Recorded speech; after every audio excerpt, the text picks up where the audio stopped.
So this will be my first podcast. I plan on doing this twice a week from here on out, as a way to cover more material than I'm able to through video releases alone. As I mentioned on Twitter and Gab, with the exception of this first announcement cast, all future casts will be uploaded to patrons over at Patreon. I know most of you aren't supporting me in exchange for anything, but rather to support what I'm doing in a more general way. Even still, I feel like I've neglected you, so I'll be seeking ways to provide perks to those kind enough to help with financial support. It's more appreciated than you could possibly know right this moment. At the same time, I don't want to restrict my work behind a paywall, if at all possible, so I'll be seeking a place to begin uploading most future episodes to make them freely available to all, soon. Patreon first, then the backup location.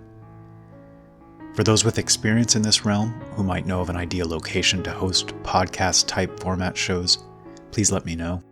I want to make sure I choose wisely at the outset. I've decided to name this new creation In Pursuit of Clarity, as that'll be our intended purpose here.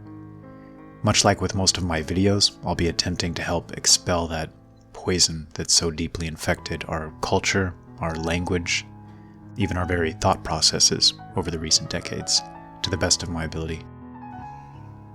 If you're listening to this and you don't yet know anything about my work, you can expect this podcast to be on the right with regards to the political spectrum, and in some contexts, far right, but hopefully never coming from a place of hatred or spite or pettiness, as the popular caricature might lead you to assume.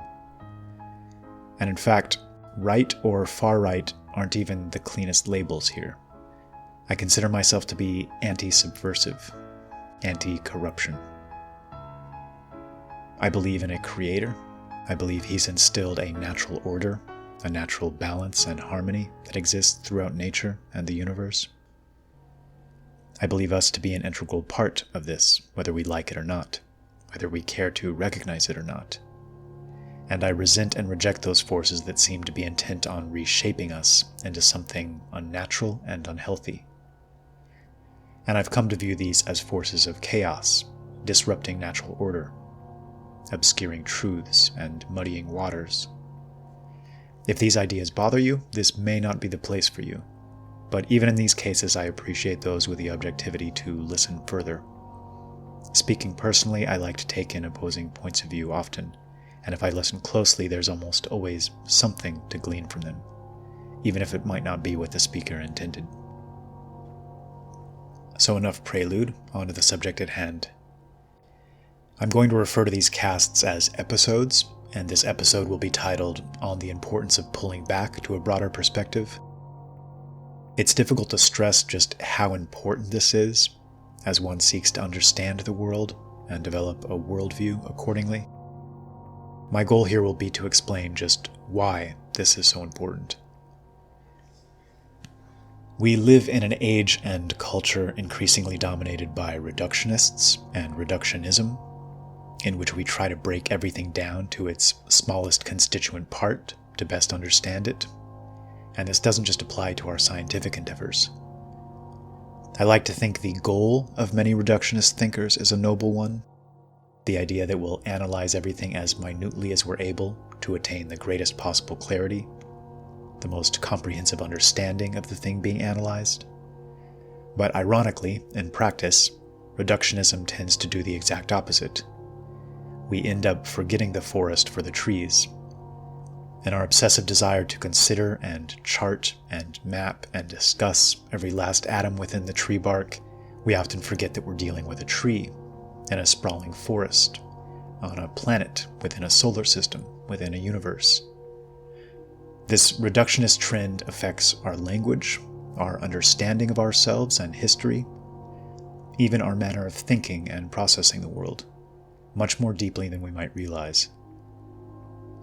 Gone are the days of old in which the great bards of the Western tradition would recount myths and stories with deep archetypal meaning, wise and lofty words that would help provide order and clarity and a root-level understanding of the world around us. Men who realized the details of stories are practically meaningless, but the broader picture, the archetypes and their interplay, were all important.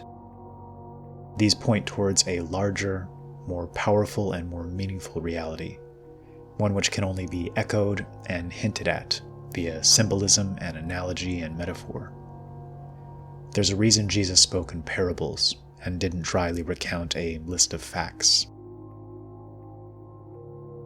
Voltaire once said, "Details that lead to nothing are to history what baggage is to an army.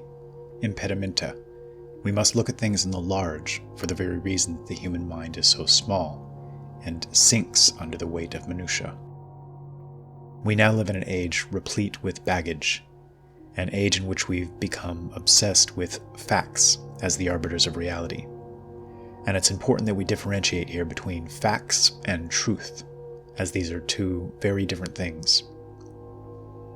In any argument or debate, both sides will bring their own set of facts to the table, those that best support the argument they're attempting to make.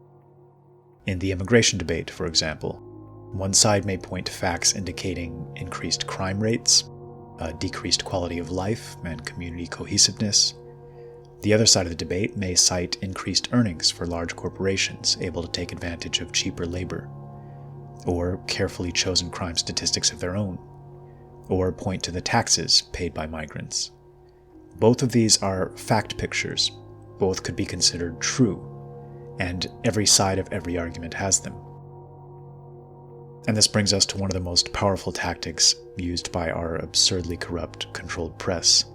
They not only want you zoomed in, they insist that you be zoomed in using a lens of their own creation, and have the shamelessness and audacity to pretend that their lens is the only valid one, when in fact, not only is their lens not the only prism through which to view the world, but many would argue that it's the least valid and most manipulative, a profound mischaracterization with the intent to deceive. To give a real-world example, let's recall the alternative facts fiasco a short while ago with Kellyanne Conway. In this case, the media laughed and jeered derisively at Kellyanne in an effort to push forward the narrative that they were the only side in possession of facts, and that Conway's facts were actually lies because they ran counter to CNN's. Consider for a moment just how deeply disingenuous and disgusting this is, how manipulative and dishonest and misleading. And yet, for weeks, the media had a field day, mocking and laughing and generally insulting the poor woman. This is their modus operandi, and it still works wonders on millions around the world. It should be obvious why they'd want the world viewed through their own lens, but why the obsessive focus on the details and the minutiae of the fact picture? To best answer this, let's go back to the example mentioned a moment ago, the immigration issue. If one were to attempt to ignore the noise and pull back for the broadest objective perspective, the question might be boiled down to something very simple, such as, is life for the average American citizen living in areas with a heavy influx of migrants better or worse than it was a few decades ago? Is the average American healthier or happier? Do they feel a deeper connection with their nation and community? It's this type of simplification that they have to combat at any cost, because the answer becomes so crystal clear, and essentially ends the debate for many. One of my favorite Whitman quotes has always been, "Simplicity is the glory of expression." The devil hides in the details, and I'd go one step further and say it's his duty to create details where there needn't be any. Beware the bespectacled TV pundit seeking to condescendingly explain your world to you. There is no role more powerful than that of the personality that positions himself between you and your reality, and pretends to act as the trusted interpreter.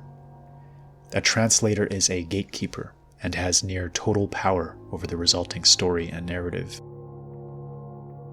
One of the most profound and profoundly true statements Trump ever uttered seemed to be a flippant throwaway line in one of his speeches, in which he referred to the painstakingly creative narratives emanating from the press and political opponents, no doubt with the help of writers and think tanks, by saying, "It's just words, folks, they're just words."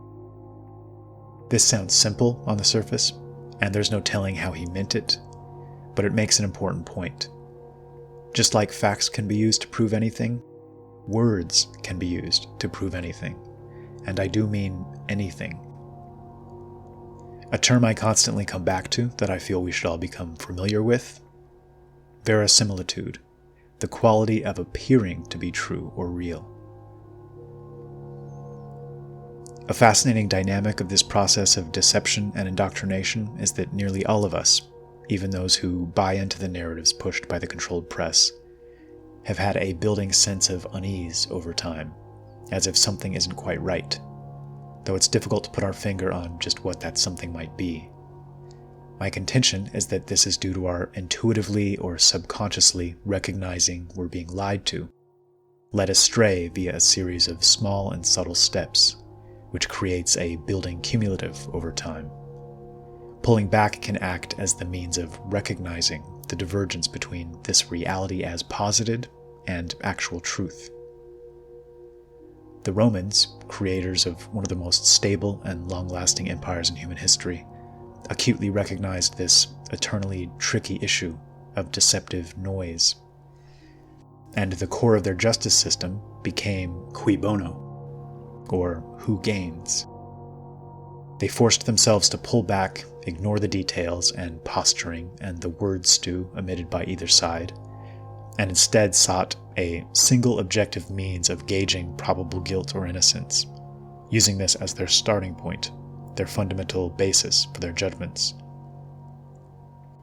One could easily argue this made their system more profoundly just than our own at present, in which anyone with a great deal of money can hire a legal team capable of winning almost any case, shamelessly conjuring facts and words with the intent to mislead, to serve their own ends. And finally, another in the long list of reasons as to why pulling back is so important in debates, arguments, discussions.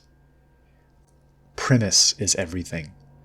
Many dishonest actors attempt, often unconsciously, to force their opponent to argue within their framework, a bit like two men asking one another to come over to their own homes to settle some tension instead of meeting at a middle ground. The postmodernist and cultural Marxist framework that has subverted our university system since the 1950s operates from a foundational premise that whites, Christians, Western culture, and the patriarchy are the root of all evils in this world. We too often get drawn into playing their game and discussing branches springing from this tree, as opposed to pointing out that the entire root is sick and diseased and degenerate. Pulling back to a loftier vantage point allows us to see all of this for what it is, and not waste time with deck chairs on the Titanic, and instead focus on avoiding the iceberg and inevitable looming disaster. The epitome of the far left that big money has ushered into power over the past few decades represent the portion of humanity that most strongly prizes education over true intellect or problem-solving ability. When we consider this alongside the fact that our educational institutions now double as indoctrination camps, this means they now consider a person intelligent or educated precisely to the degree that they've been indoctrinated with their own ideology, which in turn means that only the most willing tools of this globalist machine ascend easily through the ranks of power. If the root of this problem isn't recognized quickly and comprehensively, with some intellectual clarity, this cancer threatens to destroy the West completely. A slow and painful death by subversion. I've only just begun to touch upon a subject that deserves far more time and attention, but I'm going to try to avoid these becoming overwhelming hour-long dissertations, and we'll pick up this subject and related ones in future episodes. In the meantime, thank you for listening to my first cast. Another heartfelt thank you to those willing to support my creative efforts and quite literally keep the lights on and keep the fridge stocked at the moment. And to everyone, remember, a loftier vantage point provides more context, broader perspective, and a deeper understanding. Beware those seeking to pull you back down into the weeds.